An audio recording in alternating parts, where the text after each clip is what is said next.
10 things you haven't thought about that'll make your move easier.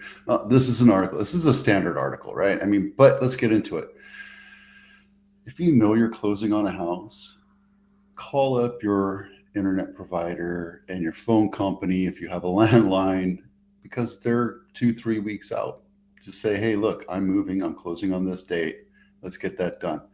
And by the way, I haven't tried it yet. If you use T-Mobile internet, let me know what you think about it because I'm thinking about moving away from my $150, $160 a month Xfinity and moving myself over to T-Mobile because with T-Mobile I already get like Hulu and all these other companies, all these other streaming services, and I don't use cable. So I don't know. If you use T-Mobile, let me know. Yeah, it'll make your dog easier. If you have a dog, get a doggy daycare. But here's the thing, right? You want your dog to be part of the family, be part of the move. Yeah, they're going to get in the way, but so do kids. So that's up to you, right? Pack a box of essentials. This is absolutely true with traveling as well. Pack all the stuff that you're not going to use, put it in a box and get rid of it. Or not get rid of it, but put put it in the moving van, right? I had a client today, they said they just moved everything and the couch into the pod because they're getting ready to move from one house to another. And, don't forget your essentials: toothpaste, extra pairs of underwear, uh, pants and shorts and shirts. Get extra shirts and shorts and etc. just in case you need them, so you don't have to go back and dig through them. But the stuff that you know you're not going to use for the next 3 months, put them away. And by the way, when you're done moving, keep those boxes around. And if you haven't touched that box in 2 or 3 years, maybe you don't need that box, whatever's inside of it. Think about the kids. Yeah, if you have young kids, it's going to be upsetting to them for one, moving away from their friends and their school, and they're moving to another school. However, if they're if you give them moving things, like there's coloring books that you can get for moving, and they're on Amazon and eBay, and you can take a look at them. But cards, games, obviously the internet, right? Little PDAs. Do your due diligence when it comes to movers. I have heard horror stories of these smaller guys, these smaller companies, and they ransack you. They take your gear, they take all your stuff, hold it for ransom, all sorts of stuff. I always say if you're going to use movers, use the nationally franchised ones. They're not regulated, but they're governed by the franchise. And if they screw you over, then you can go complain to them. If you use a small guy, you're not going to get any recourse whatsoever because there's no regulation in that industry whatsoever. Sign up on Nextdoor, get to know your stuff. I'm not a fan of Nextdoor because there's a lot of people that complain on Nextdoor, and I don't like hearing people complain, but that's it. And yeah, I just put a new garage door opener in my house. But leave the clickers. I always say all the documentation, everything you have from the washers and dryer, appliance documents to solar lease, all the documents and all the keys go in one drawer. And I always say set it to the one to the left or right of the oven. That way it's easily accessible. It's one drawer that you know you're going to go to for everything and leave behind. Change your locks, right? We're supposed to leave all the keys. However, sometimes people don't. Sometimes they find it, and then sometimes people throw them away.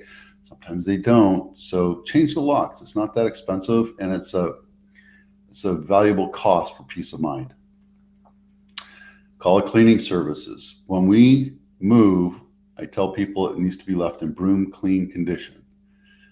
But call a cleaning service. Have your house cleaned by a professional cleaner. Before we go on market, I typically have professional cleaners come through and clean the house, get it ready for showing. But then a month goes by and it needs to be cleaned again. And yes, you need to clean out the toilets and etc. And by the way, if you don't replace the entire toilet, at least remove the seat or exchange the seat, replace the seat. Make it at least somewhat yours, right? And find doctor, dentist, and all the other things. But that's what Nextdoor's for. You got a lot of good information from there. Okay, that's it. Mountain View Home of the Week is this one, Mountain View Avenue, not my listing, $3 million for a 4-bedroom, 3-bath, 2,233 square foot house built in 2008. If it was built in 2008, why does it look like that? I mean, it's kind of a boring looking house. Inside it looks nice, right? But the exterior curb appeal looks like a boring house. I don't think this was built really in 2008. I think it was just redone and they redid it in 2008. But there you go. It's walking distance to Castro. It's a nice little house. This is Apple House of the Week. Apple House of the Week is Lynette Lane, not my listing, $2.5 million, 4-bedroom, 2-bath, 2,400 square feet, built in 1962. This is nice. Well, I don't really care for that granite. You know, I'm a big fan of granite, but that's busy. That is a busy looking granite. And wallpaper, guys, get rid of the wallpaper. I know you're selling this as is, but at the end of the day, you only have 10 photos. You're selling a $2.5 million house. It looks like you're just putting it up there. This looks like an as-is flipper special. I wouldn't be buying this house for $2.5 million. I'd be buying it around 1.8 and spending some money and fixing it up and then showing it off as a model home. That's the way I would look at that one. And this is, I was looking at this one, Parish Court, not my listing. It's bank-owned property of the week, $1.6 million. Obviously, it was overpriced because it's been on market 201 days. And this is over in Coyote Fontanelle. You know where that is? It's on the east side of 101, but this is a nice little corner because you have walking trails, you have a park right here, and you have close access to 101. You're going to get freeway sound, but that's why this one's not selling, is because it's $1.6 million for a home that needs to be painted at least. And there's that busy counter, granite counter again. I got to say, at least they did a good job of staging it. But I have to assume that after 200 days, the staging's probably not there anymore. There you go. And thank you for putting the floor plan. You need to have the floor plan down. It's important, guys. You need to put a floor plan down so people that are on the internet can decide if this is a flow that they want, that they can be comfortable with. And this is a nice standard Shea standard house. All right, 40 days on market report. We're leveling off right now at 240-ish, right? You see where it's leveling off right here? It's good. And the 90 days on market still staying steady, pretty steady at 39, about 40 per week. And then bank-owned property in the Bay Area is 76. Nothing crazy about that. Same thing with REO, all of California's. That one's steadily going up. And I don't remember why that one went so high. And then San Jose weekly homes for sale, same thing. We saw a big jump in inventory, but the buyers aren't responding. The buyers are still saying, yeah, I'll buy the house. That means they're being picky. They're being very aware of what they can buy for their money. Housing affordability is out the window.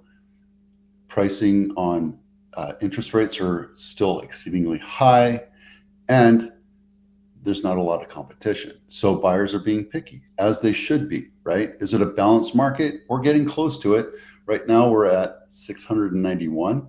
We need to be about 1,000. So if once we get to 800, 900, then it becomes more of a balanced market. But I'm telling you right now, it's pretty fair for buyers. Buyers can come in and say, this is what I want, take it or leave it. right? They can ask for repairs. They can ask for points. They can ask for concessions towards a lot of different things to make their house a little bit better because the market is technically contracting, right? We saw yesterday that the prices are still maintaining, and prices on average are selling for 7% over list price, but buyers are still being picky because there's not a lot of demand. And then Santa Clara County for sale, inventory is up, but sales volume is staying at the same rate where we are. In January, it went down pretty bad, really slowed down, mostly because we've been suffering with the 7%.